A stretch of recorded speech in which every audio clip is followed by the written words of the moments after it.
Today we're talking to Assistant Manager Neil Sorvel. Neil, 1-0 victory over Eastleigh in the last 16 of the FA Trophy on Saturday.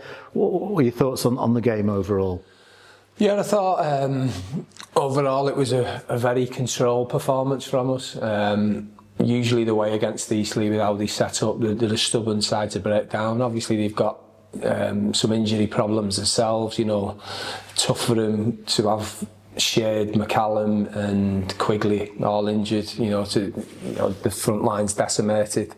But they've been on a good run and they've done well recently. They've got themselves up to the top end of the table and they're an awkward side to play against. So from our point of view, I think it was never going to be a game where we were going to create tons and tons of chances.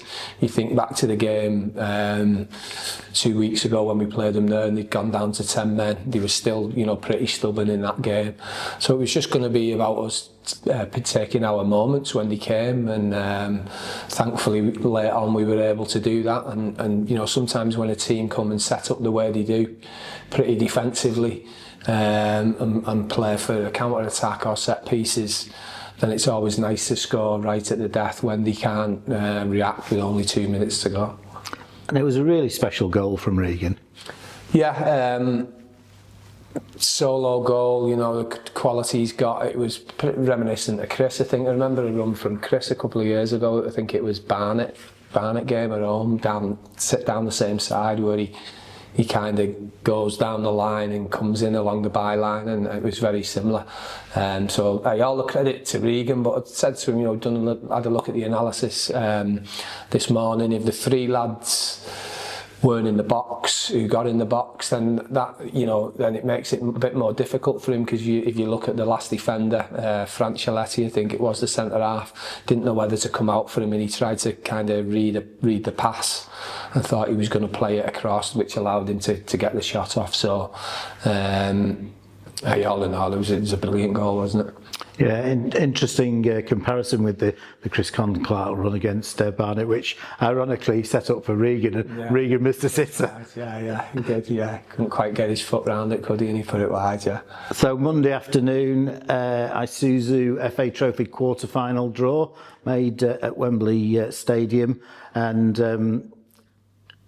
Altrincham and Rochdale, the top two ranked teams in the draw. So. Almost inevitable that we were going to come out against each other. Yeah, I felt like with having, we've had tough draws, so far. Macclesfield, people might look at them and say, hey, it's a step 3 team, but you're in for the right game, and they're capable of beating teams in our league, as they showed last season.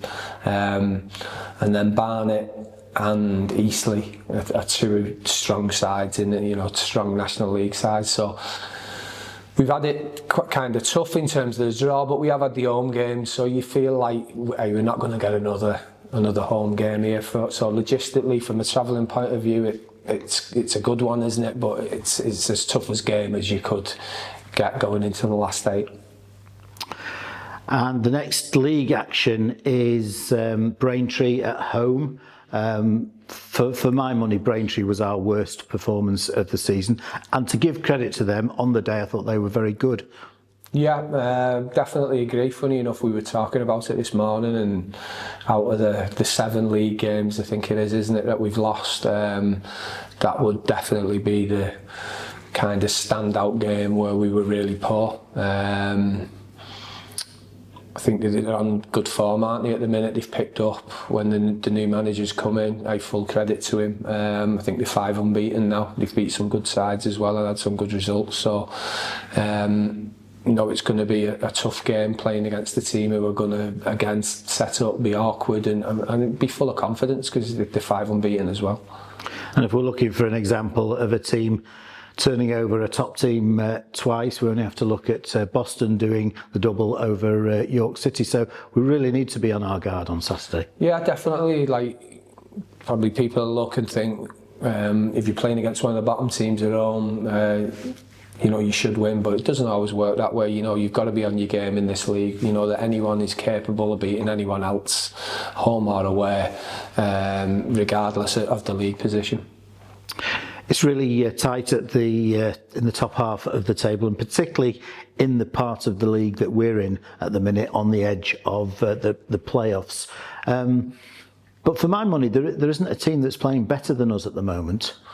Yeah, we kind of spoke before Christmas. I didn't feel like leading up to Christmas that we'd had that decent run of form where we'd strung a number of had an unbeaten run or strung a number of wins together. That's what we needed. I felt like, you know, we've done that now. You know, in terms of league position, unfortunately 2 of them have been in the trophy, but you know, we're 5 unbeaten ourselves going into the weekend. Another home game, so we'll be fully confident going into that game. In terms of the season and the way it's panning out, we've gone into the season without the National League Player of the Year, Chris Clark, so we've got the problem of how we're going to deal with that. And as we all know, you don't replace Chris Clark because he's a one-off. But you must be really pleased with the way throughout the season we've developed as a team in terms of setting up differently and setting up a new team. Yeah, I think so. You know, it takes time. I think the last couple of seasons we've not had lots to change over, so you've still kept that continuity. You know, if you lose a player such as Chris and the contribution he brought to the team, then it's up to other players to step up. And I think they're more than doing that across the front line there. You know, Noobs and Regan in particular, good numbers. We've got Justin coming back now. Lucas Weaver's being a real handful and showing what he's capable of. Cozzy was playing really well.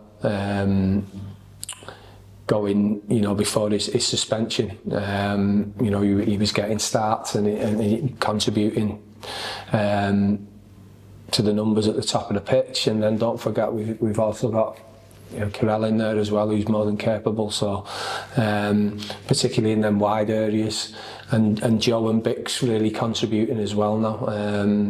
Nice to see Joe score the other week, and then Bix has come on in the last 2 games and had a real effect on the game. So we're looking, you know, we're looking good, we're looking strong up the top of the pitch.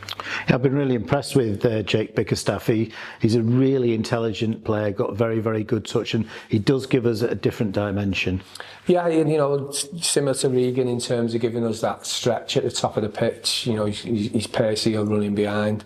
I'm sure he'd just like to add a few more to his goals tally. So in terms of the outcome of this season, what do you think our potential is? Well, we're up and around where we'd like to be. In the league positions, I've said this on numerous occasions before, you know, the ex-football league clubs at some point get their act together. If you look at the teams who were in the playoffs last year, the majority of the teams are up there again this year, but added into that are the 3 ex-football league teams who have got their act together all in the same season, so that makes it tougher. You know, Rochdale, Oldham and York are all doing significantly better than they'd done last year. So add them into the mix along with the others who were in there last season, it becomes really tough. But we're in with a shout, we're in where we'd want to be. We're on a good run at the minute. If we can maintain that coming into this next run of fixtures, which is there's some really tough fixtures in there, and a lot of games away from home.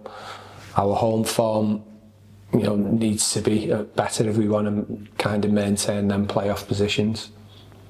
2 years ago, during the transfer window, the team got pretty well decimated, and we really suffered. It was a difficult period, which we recovered from. But 2 years ago, I think we were going into a game against Wrexham with 4 new signings and having lost a couple of our best players in Toby Malarkey and Ryan Colclough.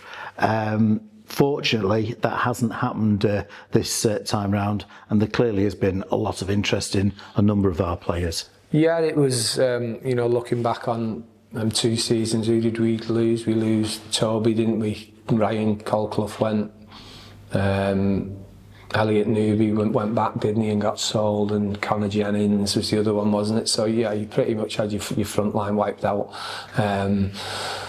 So you recruit and you kind of build again, and put them building blocks in place like we did do. But it feels like a bit of a pre-season again when that happens to you, when you've got so many new signings that you're trying to bed in. So nice to not lose anyone and remain as strong as we possibly can going into kind of the final third of the season. And Regan Linney and Alex Newby get a lot of the headlines, and Tom Crawford is as well, who's proven to be an excellent signing. And you need your big players to perform, and they are performing, consistently. But perhaps the biggest improvement in the team this season and last season as well is our defensive performance. Really strong defensively, and there's a huge amount of confidence when we're under pressure these days that we're not going to concede. Yeah, good number. I'm not quite sure what the number is in terms of clean sheets, but there's another one there on Saturday. Really disappointed last week to concede the goal we did at Forest Green right at the death. But that's not happened, too often of late. Like I say, going from back to front, the units look really strong. You touched on Tom, how well he's done. He's capable of chipping in with a goal. He's capable of playing in any of them positions across midfield, 6, 8 or 10. Obviously the addition of Charlie coming in, I think he's been outstanding, really aggressive defender for us. And the consistency that Bainesy, Tyler and Banco can bring to the team, you see that every week, and it's the same with Coops and Jig as well, if they step in and play. And a player who I think has gone under the radar a little bit this season is Elliot Osborne for me, because sometimes when I watch a game I think he's done okay, then I'll watch it back and think he's had a big impact on that game.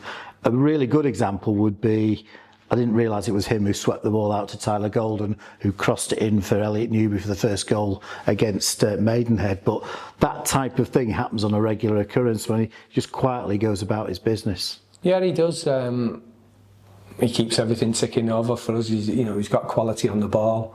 Really good at getting them switches of play. Probably like him to chip in with a few more goals. But the defensive side of his game has improved. I thought he was really strong defensively for us against Eastleigh on Saturday. He won a high percentage of his duels in that game, and these are all areas that we want him to keep improving.